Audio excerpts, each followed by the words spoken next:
Assalamualaikum warahmatullahi wabarakatuh.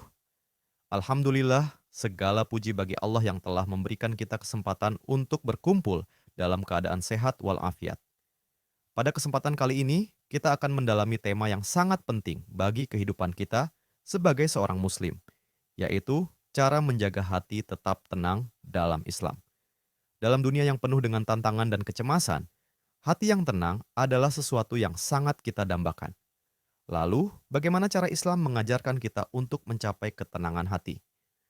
Hari ini kita akan mendengarkan penjelasan dari Ustadz Adi Hidayat yang akan memaparkan langkah-langkah dan prinsip-prinsip Islami untuk menjaga ketenangan hati meskipun dalam kondisi yang penuh ujian. Untuk itu, mari kita persiapkan hati kita untuk menerima ilmu dengan penuh keikhlasan.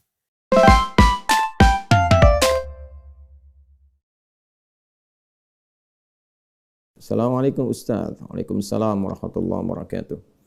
Gimana caranya agar hidup kita tenang? Ya, tenangkan. Gimana caranya agar hidup kita tenang? Tenangkan. Anda kenapa sampai nggak tenang? Gitu kan? Nggak tenang itu kan perkaranya bisa karena berbuat maksiat. Ya, orang berbuat maksiat, berbuat salah itu pasti nggak tenang. Atau karena, mohon maaf ya, terlalu banyak terbawa oleh urusan dunia, sehingga kehidupannya dipaksa untuk mengerjakan berbagai aktivitas duniawi yang membuat dia terasa lebih sibuk, capek, lelah, sehingga tidak mendapatkan ketenangan yang dimaksudkan. Jadi kalau terlalu banyak ngejar dunia atau juga berbuat maksiat, maksiat dengan ngejar dunia itu berbeda. Ya, kalau maksiat itu sudah otomatis menyalahi ketentuan Allah. Nggak boleh mencuri, mencuri. Nggak boleh korupsi, korupsi. Nggak boleh berbohong, berbohong. Makanya ketika melakukan, hatinya menolak. Karena di antara makna fitrah itu dan fungsinya adalah cenderung kepada kebaikan. Jadi ada fitrah dalam jiwa kita, di kolbu kita, itu disebut dengan fitrah takwa namanya. Ya, Quran surah 91 Asy-Syams ayat 7-10, wa nafsin wa ma sawwaha fa'alhamaha fujuraha wa taqwaha. Nah, jiwa takwa ini yang mendorong kita selalu pada kebaikan. Ya, kejujuran, kesabaran, kemuliaan, dan menolak keburukan-keburukan. Karena itu kalau ada seseorang itu berkata yang tidak benar, dia berdusta, hati kecilnya pasti menolak. Itu nggak benar. Ya. Ada orang mau mencuri, misalnya kan, atau korupsi, misalnya, itu terfikir berbuat yang nggak bagus, hatinya pasti menolak. Ada gejolak dalam dirinya. Nah, itu yang membuat dirinya nggak tenang. Nah, yang kedua, bukan maksiat, tapi terlalu banyak mengejar dunia, sehingga lupa dengan urusan akhirat, lupa dengan ibadah.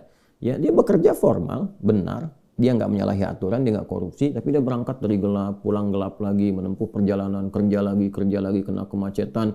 Nah, itu potensial akumulasi ini menimbulkan kepenatan, kegelisahan, capek, lelah, sehingga muncul pencarian-pencarian. Nah, itulah dunia. Itulah dunia. Walaupun saat dia mengerjakan itu, dia mengerjakan tidak dalam konteks bermaksiat, tapi karena terlampau lelah mengerjakan itu dan penat, nah, rohnya kan menuntut. Di tubuh kita kan ada 3 bagian. Ya, ada fisik di bagian luar, kemudian ada akal ya di pikiran, yang ketiga itu ada hati, ada jiwa spiritual. Masing-masing harus mendapatkan porsinya. Ya, ini kalau bagian tubuh luarnya aja yang makan, fisiknya yang makan, mengonsumsi, tidur, istirahat.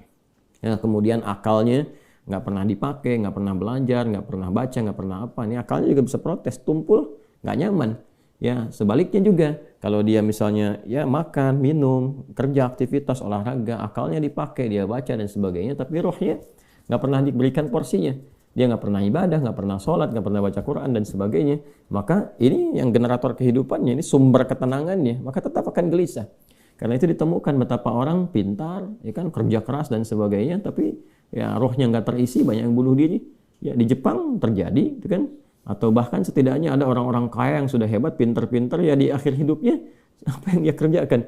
Ya cuma datang terapi, nanam kangkung, nanam cabai gitu kan, datangnya ini untuk mencari ketenangan karena rohnya nggak terisi. Maka Islam alhamdulillah ya agama yang sangat komplit, memberikan pencerahan sekaligus arahan dan pedoman dalam berkehidupan. Fisiknya dituntun, pikirannya juga dimotivasi untuk terus ditingkatkan, pintar sampai ke level yang tertinggi, dan rohnya diberikan porsinya untuk menunaikan ibadah sehingga mendapatkan asupan-asupan menu bagi rohnya. Makanya di kita kan ada sholat, ada puasa, gitu kan. Nah, kemudian ada baca Quran, itu untuk kebutuhan rohiyah kita, untuk memberikan ketenangan. Lalu fisik dipandu, bagaimana cara makan, bagaimana cara beraktivitas, dari mulai bangun tidur sampai tidur lagi kan diatur. Ya, lalu pikiran turun ayat-ayat untuk menjadikan pikiran itu terlatih kuat, kan, bahkan sampai ke level yang tinggi, jenius dan sebagainya. Turun ayat tentang Iqra, banyak baca, turun ayat tentang tadabbur, afala yanzuruna ilal ibili kaifa khuliqat, afala yatadabbaruna al-Qur'an, turun ayat tentang riset, inna fi khalqis samawati wal ardi wa ikhtilafil laili wan nahari la ayatil liulil albab, gitu kan, dan seterusnya. Itu supaya semua terstimulus. Nah, jadi kalau ingin tenang, bagaimana cara hidupnya tenang? Seimbangkan 3 bagian tadi. Jadi pikiran kita dilatih supaya kuat, ya, supaya tajam dalam berpikir dan mengarahkan bagian tubuh kita untuk bertindak secara benar. Tubuh ini dilatih ya dengan berolahraga, makan yang benar. Ayat-ayatnya banyak sekali. Ya ayyuhan nasu kulu mimma fil ardi halalan thayyibah. Hai orang-orang, hai manusia semuanya, hai orang-orang, hai manusia, silahkan engkau makan sesuai dengan porsi kebutuhan dari yang halal, sumber yang halal, cari yang menyehatkan. Itu di Al-Baqarah 168. Nah, kalau sudah sehat, tubuhnya sehat, dipakai aktivitas, olahraga. Kan banyak hadis-hadis tentang olahraga itu. Alimu auladakum bisibahati warnimaya, kata Nabi, ajarkan anak-anakmu olahraga berenang, atau dengan melentar, atau dengan memanah, atau dengan berkuda. Itu contoh-contoh yang real di era Nabi yang kiranya bisa menyehatkan. Atau kita riset misalnya olahraga apa yang kira-kira menyehatkan, ya, yang senafas dengan tadi jenisnya. Jenisnya bisa berbeda setiap zamannya. Zaman Nabi nggak ditemukan misalnya olahraga futsal, basket, misalkan bola, apalagi jenis-jenis yang sekarang ada banyak atletik dan sebagainya. Tapi kan kita bisa meriset. Oh, ini renang ini apa saja nih manfaat-manfaatnya? Apa nanti olahraga sejenis yang kira-kira yang sama yang bisa dipraktekkan kekinian, atau olahraga yang berbeda tapi manfaatnya sama. Melatih otot ini, menyehatkan yang ini, silahkan walaupun jenisnya nggak sama di era Nabi. Era Nabi misalnya dengan memanah, era sekarang misalnya dengan olahraga menembak, gitu kan, sah-sah saja silahkan. Yang penting konsentrasinya sama, walaupun dengan alat atau perangkat yang berbeda. Ya, nanti kalau ingin dilatih lagi dengan panahan ya nggak ada masalah. Jangan disimpulkan begini, kalau kalau panahan sunnah, kalau menembak misalnya bid'ah, nah itu sempit dalam berpikirnya. Ya, dan Nabi pun kan visioner. Di zaman Nabi mengatakan, ajarkan anak-anakmu berenang. Berenang di mana? Di padang pasir. Ya kan? Kan tidak mudah mendapatkan tempat renang, ya kan? Nah, tapi kita tarik ke sekarang kan itu visi yang panjang. Kalau di riset, di berenang ini ada olahraga yang menyehatkan otot ini, otot itu, untuk cedera, untuk saraf kejepit, untuk macam-macam misalnya. Nah, itu sesuatu yang bisa kita riset, lalu kita bisa keluarkan jenis-jenis baru yang mengambil dari manfaat itu. Itulah riset.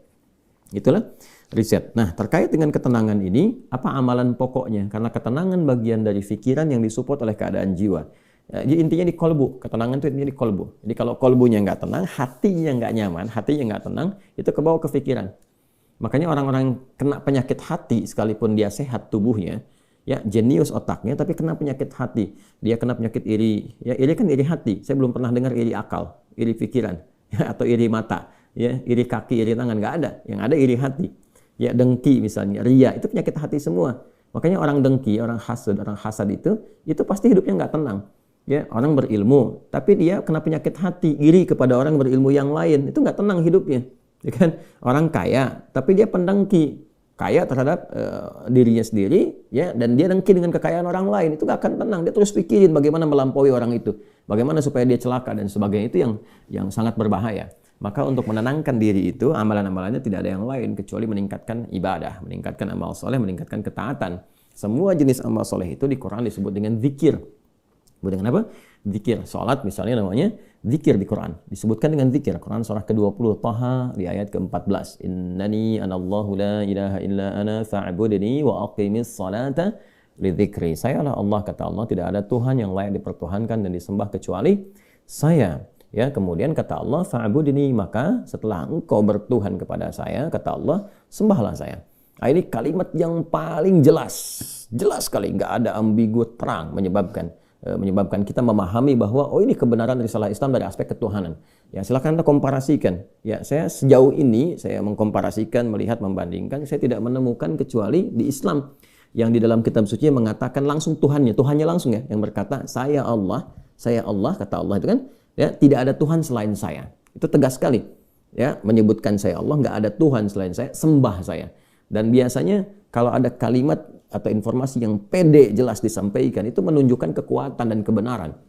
Kekuatan dan kebenaran karena Allah dengan sendirinya, dia kan meyakinkan ya kita semua dengan menegaskan sifatnya tegas, dan karena memang ketuhanan itu hanya dimiliki oleh Tuhan yang benar. Nah, karena Tuhan yang benar itu mengatakan sayalah Tuhan, dengan pede mengatakan sayalah Allah, ya nggak ada Tuhan selain saya. Nggak mungkin ada klaim demikian kecuali dari yang memang benar, yang memang pede mengatakan itu, ya karena benar, karena hak di situ. Ya, dan kemudian fa'budni, sembahlah saya. Ya, sembahlah saya. Dan kemudian dijelaskan menyembahnya bagaimana. Itulah indahnya dalam Islam. Tauhidnya diatur ya tentang Tuhannya. Dan kalau Anda misalnya begini, saya logikakan sederhana ya. Orang-orang kan kalau nggak pakar, nggak punya kemampuan atau nggak sesuai dengan kualifikasi, nggak mungkin mengatakan itu kan. Ya, ada orang mengatakan misalnya saya adalah pesilat. Mana yang mau bertarung misalnya kan atau beruji tanding dengan saya. Kalau dia bukan pesilat nggak mungkin dia bisa mengatakan itu. Ternyata dia bukan pesilat misalnya kan dia cuma pesilat lidah gitu kan, bukan pesilat tangguh dan nggak mungkin dia mengatakan pede mengatakan demikian. Ya, saya lah ahli kungfu misalnya kan, silahkan ada yang ingin tanding mengetes di kungfu. Kalau dia bukan ahli kungfu nggak mungkin mengatakan demikian. Nah ini Allah mengatakan dengan jelas, sayalah Allah, nggak ada Tuhan selain saya. Sembah saya. Nah, bisa nggak ditemukan misalnya dimanapun tuh, termasuk di kitab-kitab yang disucikan, temukan. Ada nggak Tuhan yang mengatakan sayalah Tuhan, ya kan? Disebut namanya, sembah saya. Kalimat itu temukan. Ya, di Quran jelas. Kemudian fa'budni, sembah saya, wa aqimis shalah, dan tunaikan salat. Cara menyembah saya itu dengan menunaikan salat. Dan diatur. Ini indahnya dalam Islam tuh. Ya. Kemudian ditegaskan saya Allah, saya Tuhan.